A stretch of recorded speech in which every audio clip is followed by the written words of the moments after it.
The Heart of Art, scoping the Brazos Valley for the best artists and bringing them to your radio.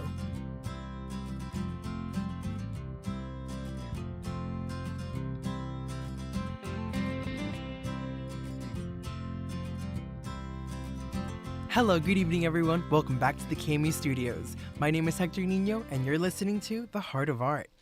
We have a great show planned for you today. Our main guest will be Hailey Herrera. She is a South Korean born artist, but has been living in the Brazos Valley for the past 20 years. She is a watercolor multimedia artist and currently has her works up at the Bryan College Station Community Showcase here on campus at the MSC on the second floor. And we have a great conversation about her different watercolor techniques, her use of oriental paper, as well as her wash and wax techniques. So if you're into watercolors, make sure to stay tuned and to listen to the show. After her interview, we will be revisiting my conversation with June Dudley, who is an acrylic painter and also has her works up at the Bryan College Station Community Showcase, which is up right now until August 13th. So I encourage you all to go check it out. And June Dudley has pieces up there such as the Baby Blues and Wisteria and Wine Cups. So make sure to check out her work at that showcase as well. So yeah, now to our art announcements. Our first one is the gallery is currently showing John W. Pinkerton's work. He is an abstract painter and there's over 40 paintings there, so there's a lot to check out. He is from Somerville, Texas, and he has received much praise for his work, so I encourage you all to go check that out at the gallery. And if you know of any artists or any art events going on in the community that you think other people should know about, make sure to email theheartofart@tamu.edu. That's theheartofart@tamu.edu. Yeah, great show planned for you today, and I hope you enjoy. Make sure to tune in next week.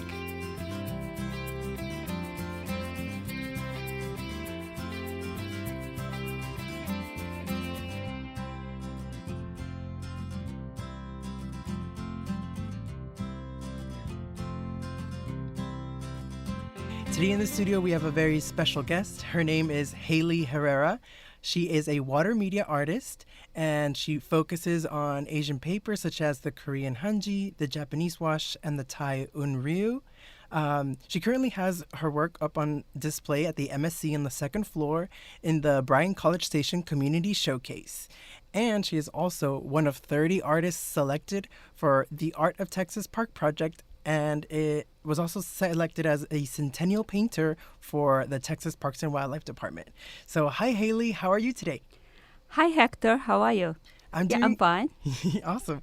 I'm doing great. I was wondering what exactly the Art of Texas Park project is. Art of Texas Park project is a visual art survey to commemorate the 100th Texas Park system. Oh, okay. Awesome. Yeah.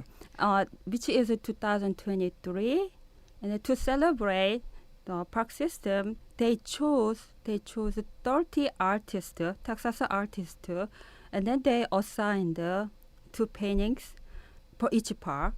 Wow. So 30 artists will create 60 paintings, and then they will exhibit in Black Museum in Austin, and then it will travel to San Antonio and Whitney and some other museums. That's awesome. And how were you selected for this? What was the selection process like? I exactly do not know. I thought that I was really lucky. I was wondering myself and how they found me. Mm-hmm. Yeah. That's and awesome. then at that time I thought that I was not landscape painter. Yeah, that was very kind of interesting that they found it. But they were looking for on Texas artists using very unique medium. Okay. So right. I was doing watercolor batik, which is not traditional method to create landscape painting. And then they must be heard about me. Hey, there's a Texas artist using watercolor batik technique, very different. Okay, yeah. So let's try her out. And then they interview me on the phone whether I will be interested in this project. Awesome. So I will be assigned 2 parks and then visit there and then take some photos and so find something that I will be interested in create. I mean, that's awesome that your work kind of spoke for itself, that it Yes. recommended you to do this Yes. project. Awesome. And I do want to go into what exactly the batik technique is, but that'll be a little later. I do want to go over your personal background. So where would you call home? Are you a local here to the Bryan College Station area? I live in Bryan College Station over 20 years. Okay. So I can call this area as my home. Right. But I originally came from South Korea, 1997. 97. Okay. And did you start art there in South Korea? Art was a big thing to me since I was 7. Mm. As far as I can remember, I was involved in art and I was competing Oh, really? citywide and nationwide. But I was Wow. very actively doing art until my junior high. Okay. And then my last thing I can remember was I was got big award, UNESCO National Art Competition, Mm-hmm. and then that was the last thing, and then I completely quit it because upon that the award, my art teachers invite my mom, my parents to persuade them to send me to art school, and then they didn't believe it art as a career. Right. My mom firmly believed that I cannot make a living by doing art. So I kind of get in as took my mom's advice, and then I got into science the school, and then I have to study to get into university where I want to. Wow. Yeah. So it was your teachers that kind of motivated your parents into... Yeah. Okay. Yeah. Awesome.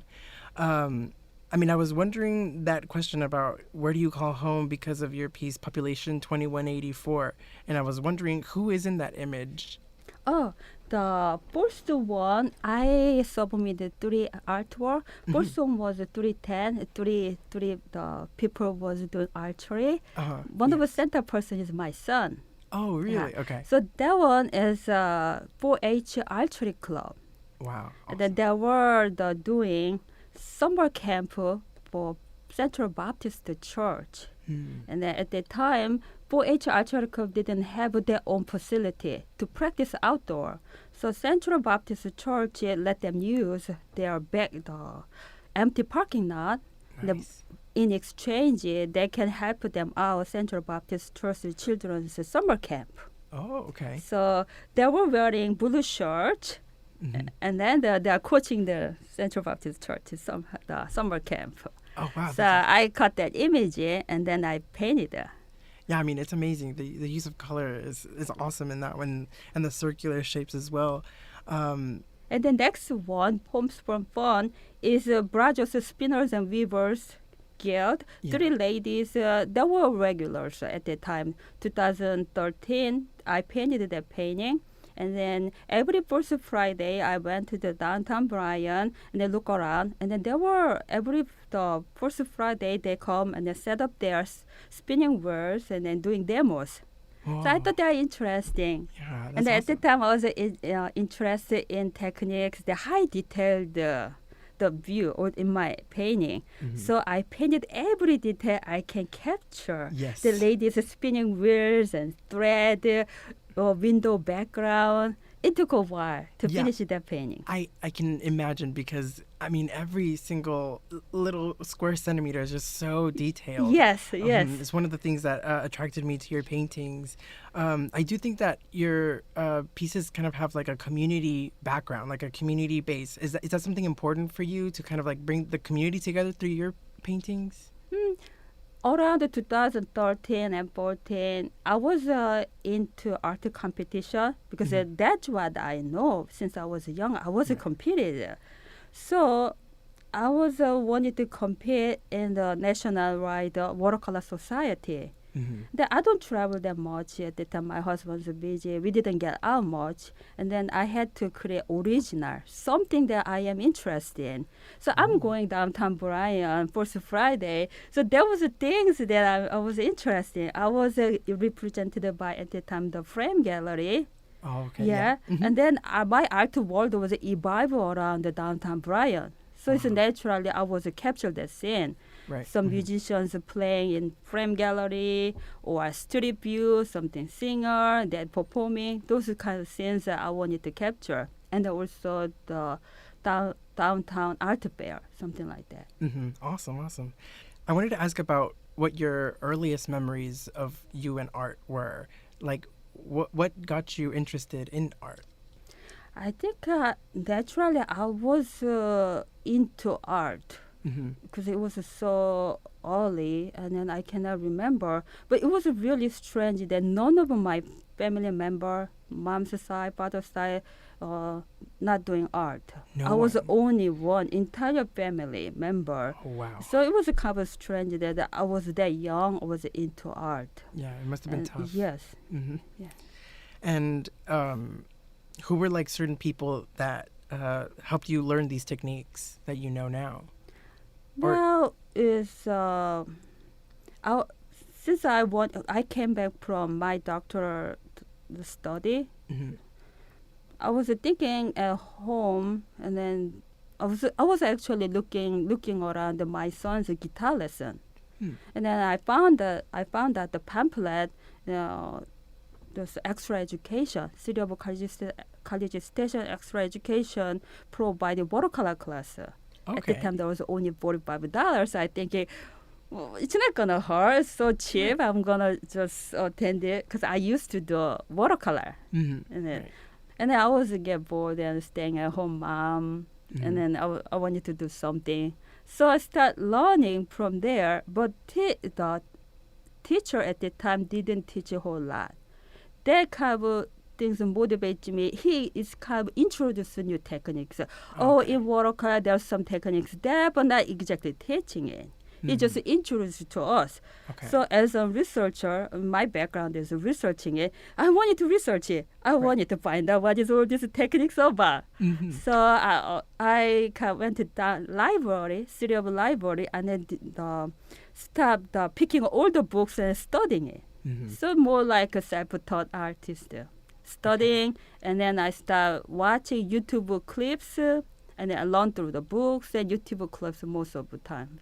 Oh yeah, YouTube helps a lot nowadays. Yes, and then just doing it, and then let me try this, let me try that, and then I'm learning, and then more and more I develop my technique. I get more serious, and then now it's like I wanted to attend the workshops, so I learned some of the techniques through them.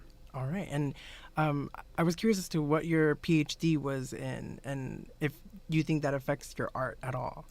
Not at all. No. Yeah.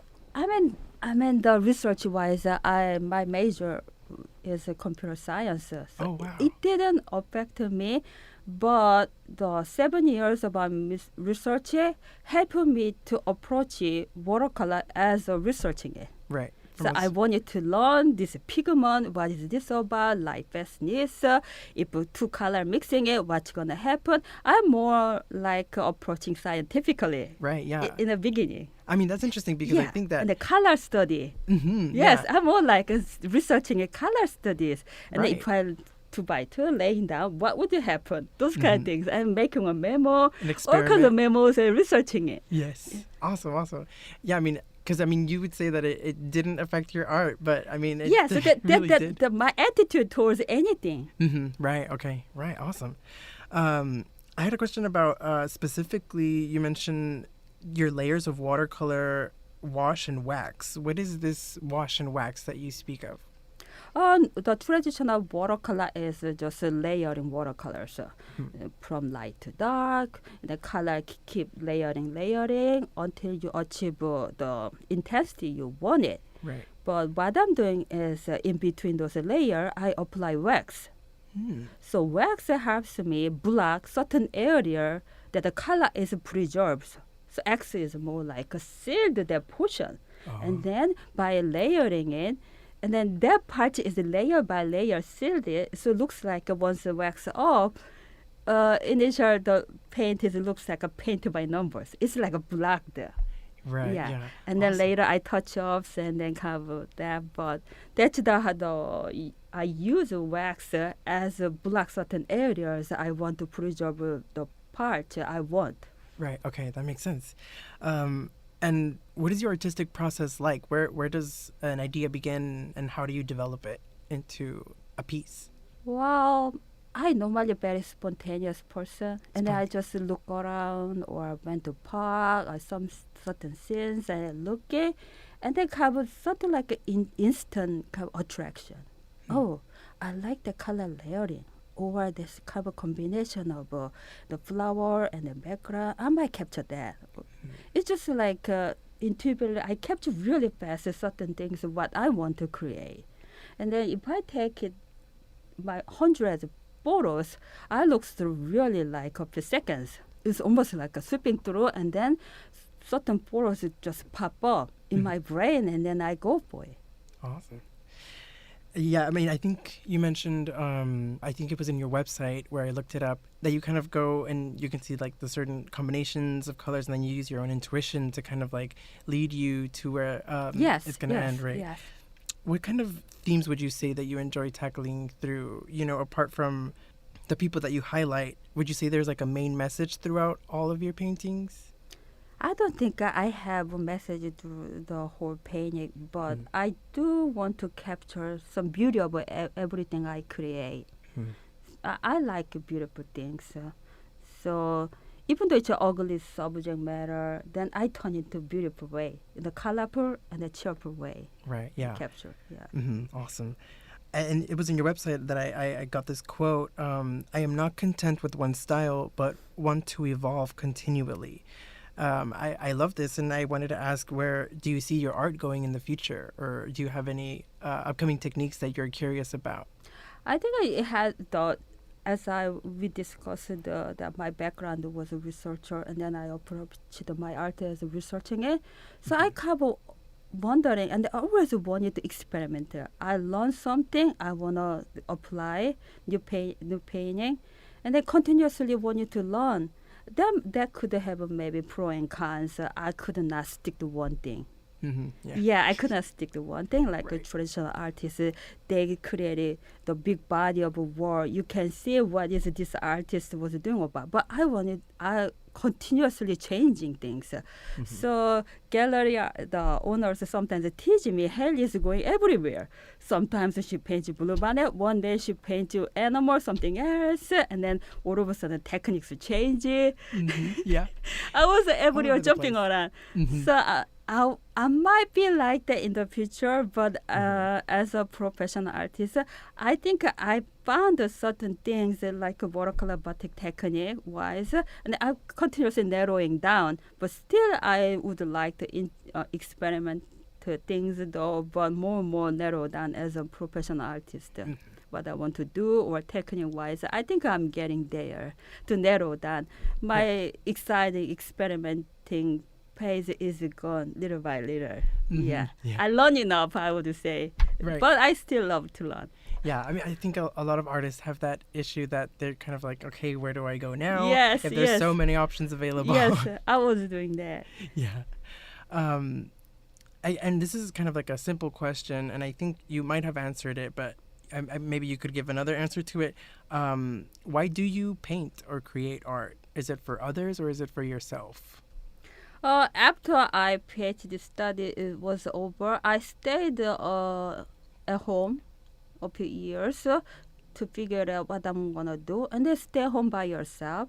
There is not a lot to communicate with the other people outside of my room, my studio, and then I found the Flickr. And then I was attending the class, and then I studying it, and then I wanted to share with what I learned. So Flickr was my method. So now I developed that I can talk to other people on the tour, but I was able to communicate through the Flickr, the worldwide artist.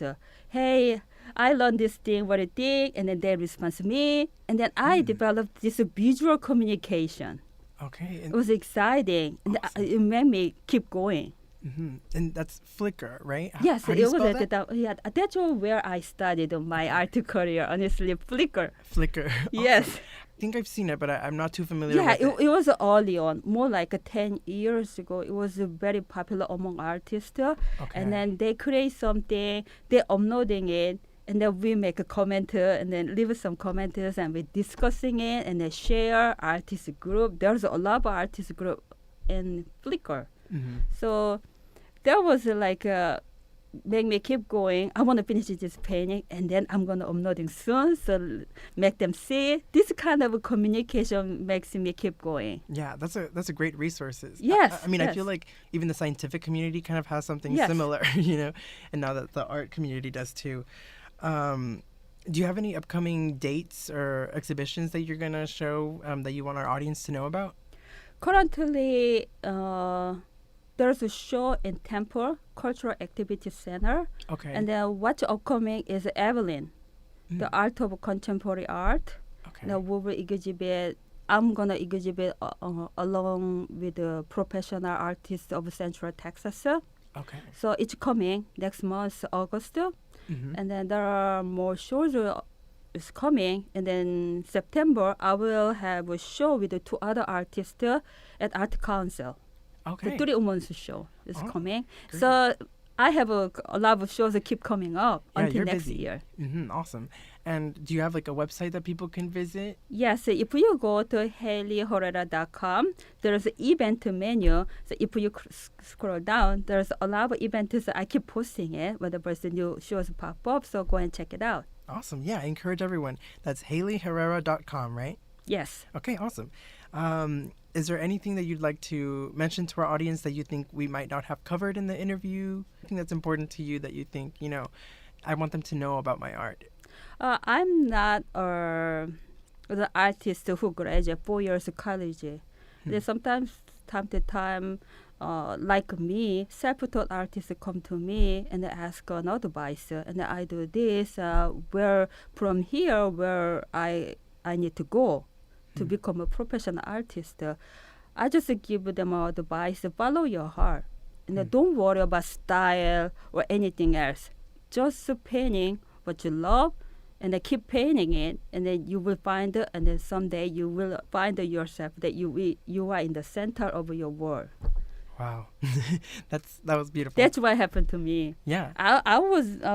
I didn't never thought about it, eager to pursue. I want to be a professional artist. Someday it was just happened to me. Yeah, it was the love of the art that Yes, pushed you to yes. it. Awesome.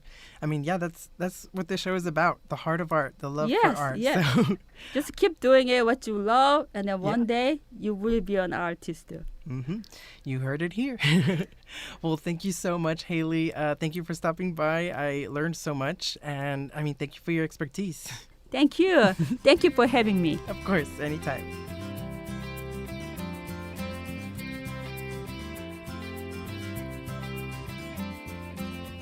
All right, you guys. So that was my interview with Hailey Herrera, and now we will be moving on to a short excerpt from my interview with June Dudley, who's an acrylic painter. Today in the station, we have a painter with us, and her name is June Dudley. And if you'd like to check out her work, her website is junedudley.com, and you can see her works and purchase her work. So, hi, June. How are you today? I'm great. How are you? Doing good. Very excited for a conversation today. I like to go first over the background of my guests and see where that love for art kind of began. Okay. And I was reading your bibliography, and it said that your love of nature came from your home. Right, it right? did. So where is this hometown, and how did that love for art begin? Well, it's in Grimes County, just Okay. across from the Navasota River. All right. And my family has quite a bit of land that was actually started by my great-grandfather. He brought the first herd of Hereford cattle ever to Grimes County. Oh, wow. And so that land has been handed down year by year to me and now to my kids and my grandkids. And I was raised on a ranch. My daddy was a cowboy, and I was with him a lot, riding horses and doing things like that. And I loved every minute of it. And it seems like that has really strongly influenced my choice of subject matter in painting.